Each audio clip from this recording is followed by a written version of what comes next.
আসসালামু আলাইকুম সম্মানিত ভিউয়ার্স, আপনারা দেখতে পাচ্ছেন আপনাদেরকে আমরা নিয়ে আসছি আজকে খুলনা অঞ্চলে, খুলনা বাগেরহাট এলাকায়।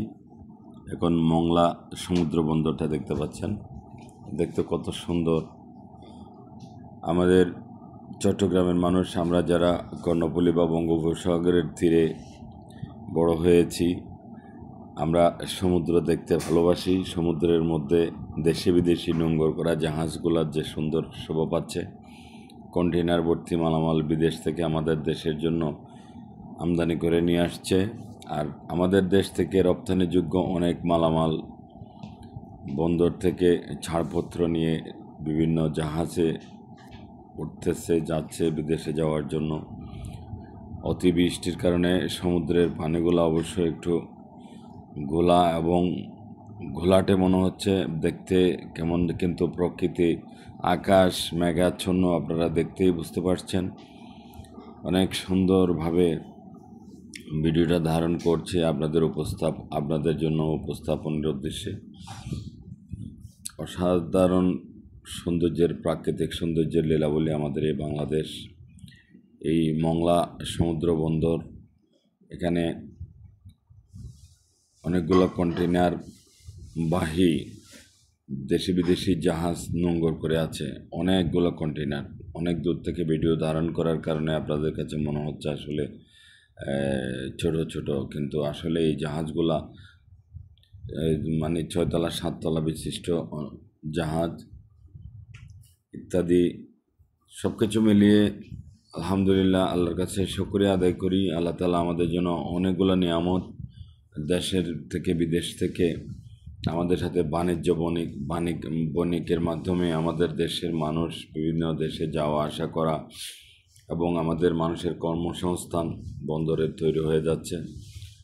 সব কিছু মিলিয়ে আমরা শুকরিয়া আদায় করে যে অবস্থানে থাকি আল্লাহর কাছে আলহামদুলিল্লাহ বলে, সবাইকে আলহামদুলিল্লাহ বলার জন্য অনুরোধ করব। আল্লাহর কাছে আমরা শুকরিয়া আদায় করলে আল্লাহ তাআলা আমাদের বরকত, আমাদের রিজিকগুলো বাড়িয়ে দেন। আমাদেরকে যা দিয়েছেন তার দ্বিগুণ তিনগুণ আল্লাহ তাআলা আমাদেরকে খুশি হয়ে দিয়ে দেন।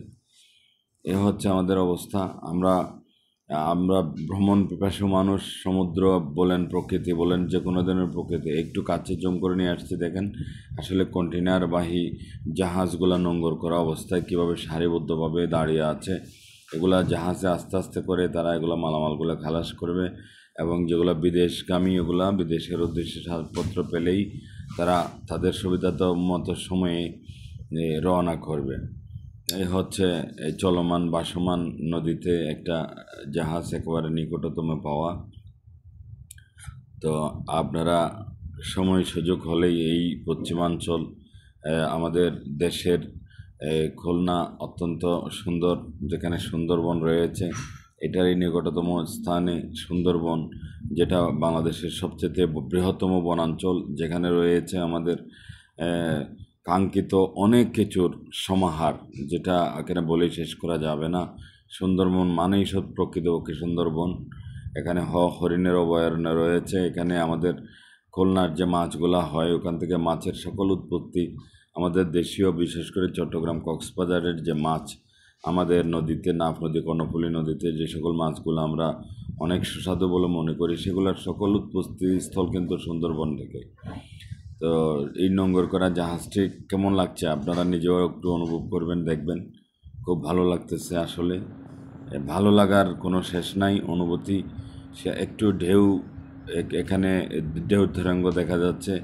অনেক দূরের থেকে জাহাজগুলোকে আমরা দেখানোর চেষ্টা করছি। ঘুরে ফিরে সুন্দরবন মংলা বন্দরে আমরা আপনাদেরকে নিয়ে আসছি, দেখাচ্ছি সৌন্দর্যগুলো, প্রাকৃতিক সৌন্দর্যগুলো। তো সব কিছু মিলিয়ে আসলে আমরা প্রকৃতিকে ভালোবাসি। প্রকৃতি প্রেমিক যারা, প্রকৃতিকে যারা পছন্দ করেন, এই প্রকৃতির দেখাদেখির মাধ্যমে আপনারা পরম করুণাময় আল্লাহ তাআলার শুকরিয়া আদায় করবেন। আল্লাহ তাআলা আমাদের জন্য সব কিছু নিয়ামত হিসাবে দান করেছেন। উপরে দেখা যাচ্ছে আকাশ, নিচে নদী, এরপরে আমাদের স্থলভাগে যত কিছুই রয়েছে সব কিছু আমাদের কল্যাণের জন্য, আমাদের মঙ্গলের জন্য, আমাদের ভালোর জন্য, আমাদেরকে উপভোগ করার জন্য দিয়েছেন উপহার হিসেবে আল্লাহ তাআলা। এর মধ্য থেকে আল্লাহর কাছে চাওয়া শুধুমাত্র আমরা যেন আল্লাহর কাছে নমনীয় থাকি, আল্লাহর কাছে নত থাকি। এই হচ্ছে আমাদের এই সৌন্দর্য প্রাকৃতিক। এরপরে নিয়ে আসছি তাপবিদ্যুৎ কেন্দ্র। তাপবিদ্যুৎ কেন্দ্র দেখতেই পাচ্ছেন কত সুন্দর, অসাধারণ। বাংলাদেশ ভারতের যৌথভাবে প্ল্যান করা হয়েছে এই তাপবিদ্যুৎ কেন্দ্র। অনেক বেশি শক্তি উৎপাদন এখান থেকে তৈরি হয়, সেই বিদ্যুৎ আমরা ব্যবহার করছি। আমাদের টোটাল জাতীয় গ্রিডের মধ্যে এই বিদ্যুৎ আমাদের এখানে যুক্ত হচ্ছে। এই তাপবিদ্যুৎ কেন্দ্র সরাসরি দেখার মতো সুযোগ যাদের হয় নাই, তাদেরকে অনুরোধ করব আপনারা আসবেন এবং এটার সৌন্দর্য উপভোগ করবেন। এই সৌন্দর্য, সকল সৌন্দর্যগুলো মিলিয়ে দেখে আমরা পরম করুণাময় আল্লাহর কাছে আবারও শুকরিয়া আদায় করব। আমরা যার যার অবস্থান থেকে অবশ্যই শুকরিয়া আদায় করব। বাইরের সৌন্দর্য যদি এতই হয়, আল্লাহ তাআলা কেমন, আল্লাহর সৌন্দর্যটা আসলে কেমন সেটা আমরা অনুমান করব। আল্লাহর কাছে আমরা শুকরিয়া আদায় করে আমাদের অবস্থান থেকে যেখানে আছি আলহামদুলিল্লাহ। আসসালামু আলাইকুম।